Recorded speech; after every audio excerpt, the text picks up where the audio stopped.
আমের সময় প্রায় শেষ, প্রান্তে এসে গেছে। তো আমি এখানে কিছু يا الله سين محربان الله الله سندي بكيد بجان الله الله سيا محتاج بر إنسان الله الله عالمlerning Rabbisin الله الله mu'minlerning panahı الله الله yüreğimin sultanı الله الله hidayet eyle bizge الله الله panoh bol yurtimizga الله الله iymon ber qalbimizga الله الله Allah meni dardimni bu ahzorimni rahmayla kechirgin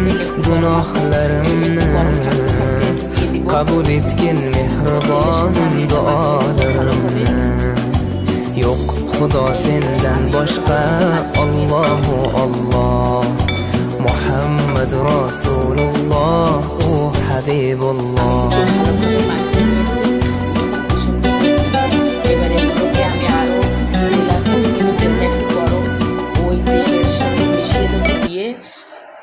দুই তিন দিনের জন্য রেখে দিব। এইভাবে আস্তে আস্তে এটা নরম হয়ে এর সাথে তেলটা সুন্দরভাবে মিশে যাবে এবং যখন আমি খাবো 4-5 দিন পরে থেকে খাওয়া যাবে, এটা একদম নরম হয়ে যাবে। তো আমি তখন দেখা যায় খিচুড়িতে আলু ভর্তায় খেলে কিন্তু খুব স্বাদ লাগে, যার জন্য আমি আম তেলটা বানাচ্ছি। এই মনে করেন খিচুড়ি কিংবা আলু ভর্তা ভাতের সাথে খেয়ে নিতে পারবো। আমি এখানে রাঁধুনি সিরকা কিংবা ভিনেগার এই যে পরিমাণ মতো দেব যেন দীর্ঘদিন থাকে। আমি এখানে আরও খানিকটা তেল দিলাম, তেলটা একটু ঠান্ডা করে নিলাম। এই তেলটা আমি সারা বছর ধরে ধরে আলু ভর্তা খিচুড়ি তো যাতে ইচ্ছা খেতে পারবো।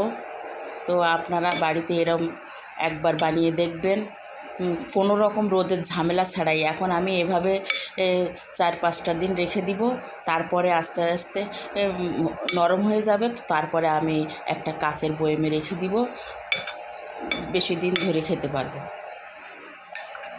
আল্লাহ হাফেজ। আমের সময় প্রায় শেষ, প্রান্তে এসে গেছে। তো আমি এখানে কিছু কাঁচা আম শুকিয়ে কেটে ধুয়ে লবণ হলুদ দিয়ে শুকিয়ে রেখেছি, আমার 2 দিন লেগেছে শুকাবার জন্য। তো আমি এটাকে আম তেল বানাবো, তো তার জন্য আমি এখানে